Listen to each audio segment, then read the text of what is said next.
José Genuíno, muito bem-vindo. Bom dia, Mauro. Bom dia, Ana Prestes. Bom dia, Rebeca. É um prazer estar com vocês.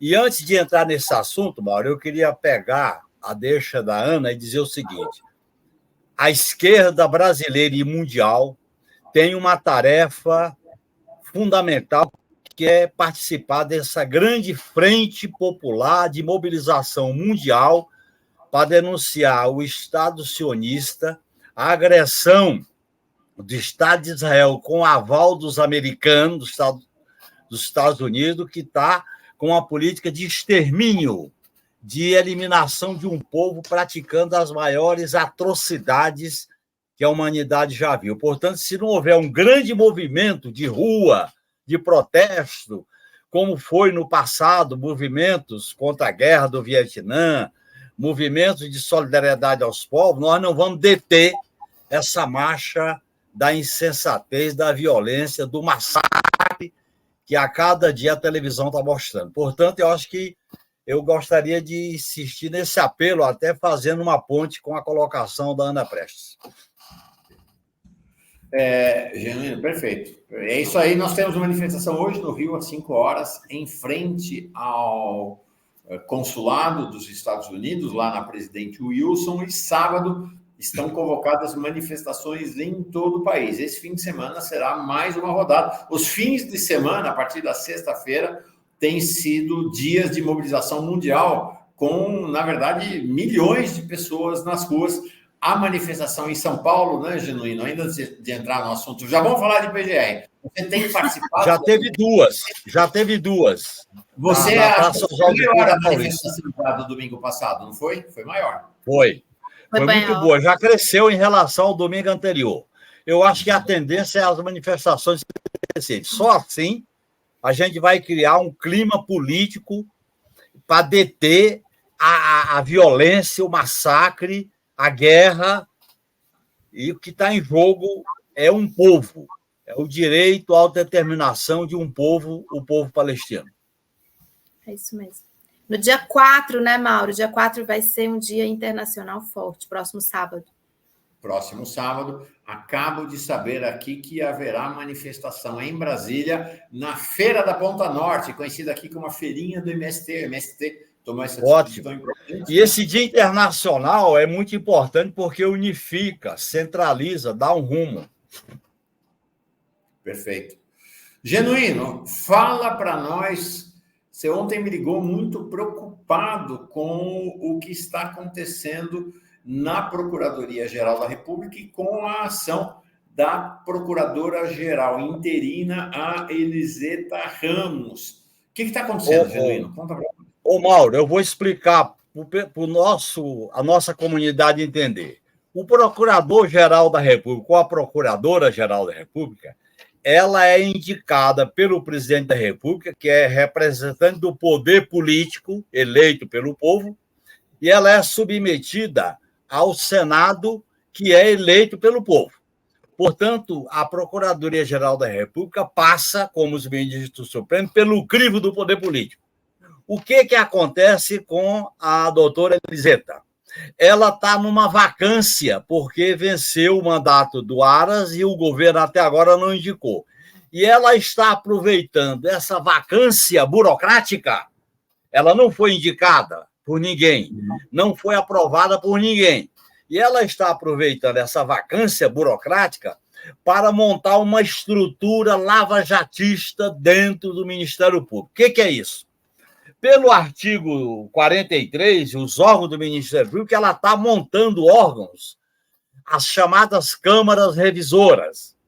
Ela destituiu um procurador, um subprocurador que estava acompanhando a Câmara sobre acordo de leniência. Inclusive, tem uma ação desse procurador que está nas mãos do Fux, porque ele recorreu ao Supremo Tribunal Federal, porque ele tinha mandato e ela quebrou, encurtou o mandato dele e botou um lavajatista. E o mais grave... O Alexandre Camanho, que foi para o cargo, e ela derrubou o procurador Ronaldo Albo, que é o mais... Para botar o Camanho. O Camanho, é isso aí. Pois bem, isso é ilegal. E ele entrou, o derrubado entrou no Supremo contra a decisão dela. Olha bem, ela é interina. Agora, o mais grave, Mauro, é que ela tem como competência a indicação dos procuradores regionais, das 27 unidades. O que ela está fazendo? Ela vai, a partir de amanhã, a administração dela está convocando eleições da corporação para indicar os procuradores regionais e dos estados. Aí tem uma eleição corporativa, a eleição indica e ela nomeia. Quer dizer, ela está montando uma estrutura dela no Ministério Público. Amanhã, o novo procurador chega, o prato está feito. É uma situação grave, porque, além dela ser uma lavajatista, como você falou, de 4 costados, ela está usurpando a sua função, como é da natureza de alguns procuradores, que querem ser melhor do que todo mundo, como aconteceu no Mensalão, como aconteceu na Lava Jato, como acontece em vários episódios. Ela está procurando construir uma estrutura dentro do Ministério Público para que, quando o procurador indicado pelo governo chegar, o prato está feito. Ele vai ter que demover, vai ter que revogar tudo isso. Imagine o trabalho. E é uma falta de senso, é uma falta de simancol. Ela está interinamente. Pela Constituição, o procurador é indicado pelo poder político e aprovado pelo poder político. Não aconteceu nada disso com ela. Como é que ela pode montar essa estrutura do Ministério Público como prato feito? Aí vem o novo procurador, vira uma rainha da Inglaterra. É claro que, ao denunciar isso, coisa que foi feita também por um colega teu, Paulo Moreira Leite, pelo Luiz Costa Pinto, desculpe. O Luiz Costa Pinto é quem fez a primeira denúncia disso aí. Ele chama a atenção para a gravidade. Porque, veja bem, o governo está demorando a indicar o Procurador-Geral da República, que não é um cargo qualquer. É um cargo que faz as denúncias contra aqueles que foram privilegiados. Faz a denúncia contra o presidente da República. Nós sabemos o papel que foi o Antônio Fernando, o Gurgel, o Janot e essa turma toda. E o Lula agiu corretamente em não respeitar a lista tríplice. Mas ela está querendo derrotar politicamente a lista tríplice, fazendo a lista dos eleitos pela corporação para as indicações nos estados. Os procuradores regionais e estaduais têm um poder muito forte nos estados, Mauro, em relação à ação pública, em relação à denúncia, em relação à representação. Portanto, isso é um fato gravíssimo. Eu acho que é uma espécie de golpe branco que está se processando. Eu acho que o governo já demorou demais. Eu cobro do governo que não precisava demorar tanto. Eu acho que ele devia acelerar esse processo e o próximo indicado tem que revogar todas essas medidas da Eliseta. A Eliseta, Mauro, tem uma história de respaldo total à Lava Jato. Inclusive, ela arquivou denúncias contra o Delanol e o ministro Justiceiro. Quer dizer, como é que nós descuidamos de uma instituição tão importante como é o Ministério Público? Porque alguém já disse, comparando até com o SNI, não foi eu, foi quem se envolveu muito para criar o Ministério Público, que não tinha noção que estava criando um monstro. Foi o Procurador-Geral da República que mais se empenhou para criar o Ministério Público. Sepúlveda Pertence, que era Procurador-Geral da República do governo Sarney. Então, eu acho que é uma situação grave, é necessário que a opinião pública democrática se mobilize, que o governo tome pé dessa situação e não deixe consumar um golpe branco. É um golpe branco que está se consumando. Por quê? Porque as competências do Ministério Público, pelo artigo 127, são muito grandes. Uma delas é o controle geral da polícia, coisa que não acontece. Agora, além dos poderes, que são os órgãos do Ministério Público, ela não está nem aí para a vacância dela. No mínimo, ela devia estar administrando a máquina, esperar o novo procurador, mas ela já está criando uma situação de fato para... Ou ela quer ser a procuradora, criando essa situação de fato, ou então ela vai colocar um prato feito para o próximo Procurador-Geral da República. Espero que o governo abra os olhos para esse golpe branco. É grave. Genuíno, mas é estranho, porque, obviamente, todo governo tem uma grande preocupação com quem é PGR, porque é o governo, inclusive, que está no alvo, digamos assim, ou em jogo, como você já descreveu, já tinha falado aqui hoje do caso do Janot, da época do Janot. A que você deve essa demora e esse silêncio? Você acha que tem um impasse? Porque tem também a questão do STF, e existe hoje, teve essa votação aí no Senado, né, do indicado do governo para a Defensoria Pública da União, que não passou, né, no Senado. Olha, Ana, eu não... O que está acontecendo nos bastidores? Olha, eu não estou aqui como porta-voz do governo Lula. Eu estou aqui muito mais como crítico dessa demora. E, em segundo lugar, porque o fato de ter se derrotado o indicado para a Defensoria Pública, para o defensor público, não é justificativa, até porque a demora já estava há algumas semanas. E outra coisa, no primeiro mandato do governo Lula, Ana, teve um fato, eu era presidente do PT, estava aí atuando no Congresso, o Luiz Salomão foi indicado para a Agência Nacional de Petróleo, e o Senado derrotou ele. Quer dizer, eu acho que esse fato não pode gerar uma generalização de que o nome não passa. Outra coisa, cabe ao governo indicar. Se o Senado demora, se o Senado não aprova, você mobiliza para aprovar. E outra coisa, se o governo indica, ela fica com a saia justa para montar uma espécie de governo paralelo dentro da Procuradoria-Geral da República. É uma situação grave, principalmente para um partido, Ana, que experimentou a perseguição do mensalão, com 2 procuradores gerais, e experimentou, inclusive chegando ao máximo com a prisão do Lula, a Lava Jato. Então, não dá para a gente ter ilusão. Aliás, Mauro, essas questões de Estado, o governo que eu apoio tem algumas ilusões. Por exemplo, na questão da ABIN, o fato de ter mantido, ao nomear o diretor-geral da ABIN, pessoas que vinham da administração anterior, é uma ilusão.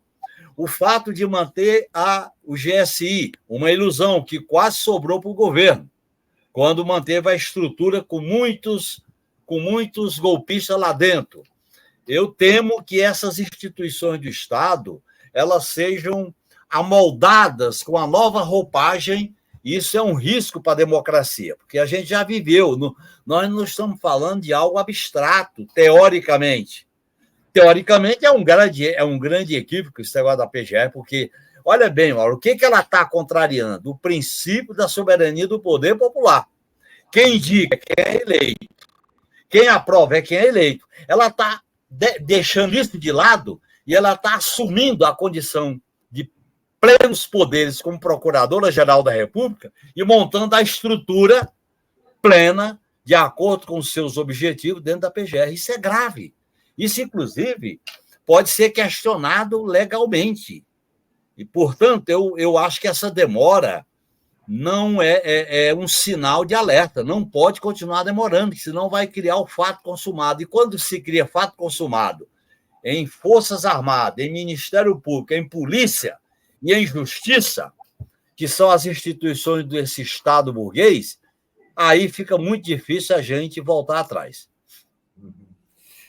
O Genuíno, tem uma questão interessante que não tem prazo. A lei não estipula prazo para o presidente da República indicar, diferentemente com o que acontece com o procurador de justiça estadual, né, dos ministérios públicos estaduais. O governador tem 15 dias de prazo para indicar depois de feita a lista tríplice. No caso da presidência da República, não precisa nem se subordinar à lista tríplice, escolhe quem quiser. Antes de Lula, o presidente da República que mais tinha demorado foi o Sarney. Levou 34 dias para indicar o Aristide Junqueira para o lugar do Sepúlveda Pertence. E aí é interessante, porque a política parlamentar lê esta demora como um sinal de fraqueza também, né, Genuíno? Um sinal de fraqueza. Também. É bom Claro, lembrar que... esse é um grave problema, porque o presidente da República, Mauro, é chefe de Estado e chefe de governo. Ele conduz a pauta do país, ele orienta as decisões gerais do país, vamos dizer assim, ele enfrenta, ele polariza. Uma das críticas que eu faço ao governo, que eu apoio, é que o governo parece que não quer enfrentar, parece que não quer polarizar. É uma espécie de consenso à base da conciliação nacional. Na situação em que a gente vive, esse caminho não é o mais adequado. Veja aí a chantagem do Congresso Nacional contra o governo. Veja o protagonismo do Supremo Tribunal Federal, com muitas decisões corretas, mas se alça a condição de poder.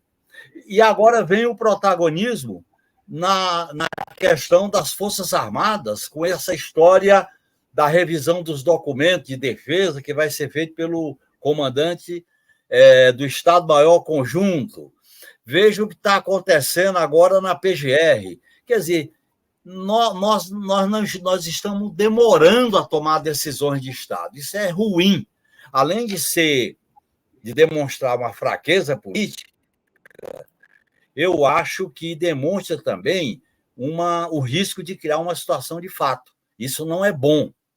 Mesmo que haja dificuldade de aprovar no Senado, você indica e manda e transfere a responsabilidade para o Senado. Aí as pessoas vão cobrar do Senado porque que não coloca na pauta. Você viu lá a entrevista do Alcolumbre, que é o presidente da CCJ, o que ele está pretendendo. Ele quer se cacifar para ser o próximo presidente do Senado.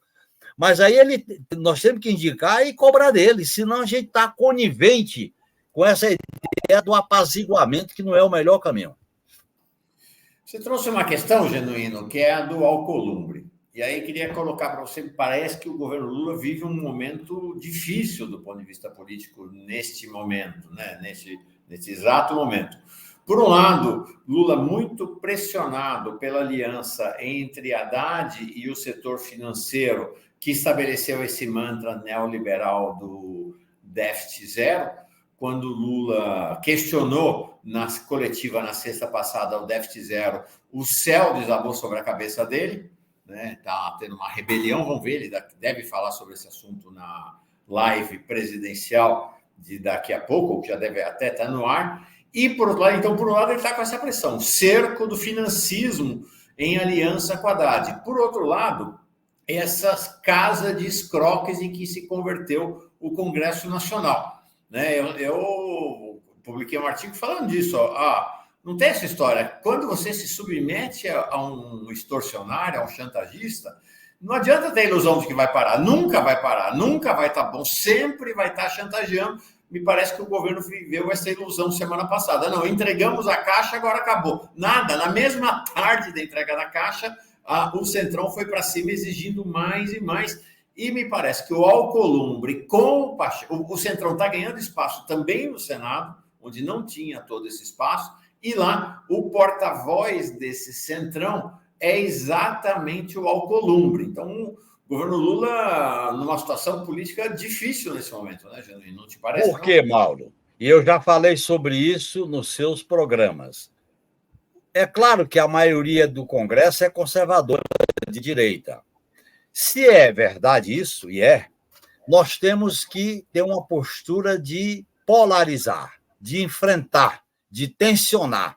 O governo, desde o início, tem convivido com o Congresso como se todos fossem iguais e dar as mãos. O governo tem que ter sua agenda, seus objetivos, afirmar isso publicamente, tensionar com suas bancadas, com seus líderes, pode até não ter força para cortar a corda, mas pelo menos ele tensiona. Nós estamos aceitando o jogo de maneira muito cordeira, de maneira muito, vamos dizer assim, para não usar uma palavra mais forte, de cabeça baixa. Eu acho que está na hora do governo fazer uma revisão disso. E a maneira de fazer essa revisão, primeiro, é definir claramente as suas prioridades. E aí o Lula está certo, eu estou do lado dele, quando ele questiona essa cláusula pétrea do neoliberalismo, que é o déficit zero. Ele está certo. Agora, ele comanda o governo, ele comanda o Haddad. Portanto, o Haddad criou uma ilusão de que ia zerar o déficit com cortes aonde? Alguns membros da equipe do Haddad falou em descontingenciar a saúde e a educação. Está errado. Ele está errado. O Lula está certo nessa questão aí. Agora, a mão invisível do mercado, Mauro, é na privatização, é no teto de gasto, é superávit zero, porque eles não querem correr risco nenhum.